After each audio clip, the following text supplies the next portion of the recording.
সৰুপথাৰত তিনিটা অনাঅসমীয়া পৰিয়ালৰ বিৰুদ্ধে অভিযোগ ৰাইজৰ অবৈধভাৱে নলা নিৰ্মাণ কৰাৰ ফলত এসপ্তাহে সৰুপথাৰ সাৰ্বজনীন নামঘৰত চাকি বন্তি জ্বলাব পৰা নাই ৰাইজে।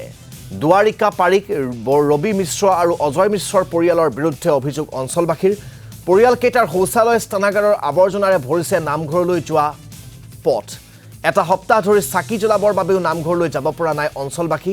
বাৰম্বাৰ অৱগত কৰাৰ পিছতো নামঘৰ চৌহদত আৱৰ্জনা পেলাই আছে এই পৰিয়ালকেইটাই।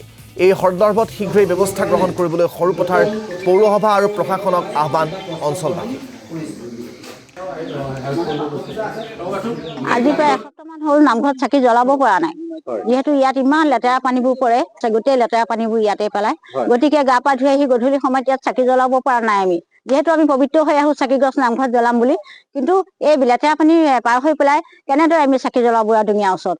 আমাৰ ধৰ্মীয় অনুষ্ঠানটোৰ ওপৰত কিছুমান ভাবুকি আহি পৰিছে অনা অসমীয়া হিন্দীভাষী ৰাইজৰ অনুগ্ৰহত বুলিয়ে ক'ব লাগিব।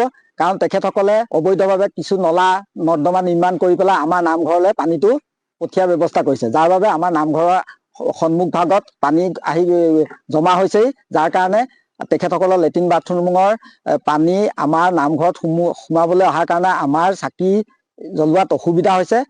সেইখিনি আমি টাউন কমিটিক যেতিয়া অৱগত কৰিছিলোঁ, তেখেতসকলে আমাক ক'লে যে তেখেতসকলৰ কোনো ৰিটাৰ্ণ পাৰ্মিশ্যন নোহোৱাকেই তেখেতসকলে এই নলাটো খান্দি পেলাই।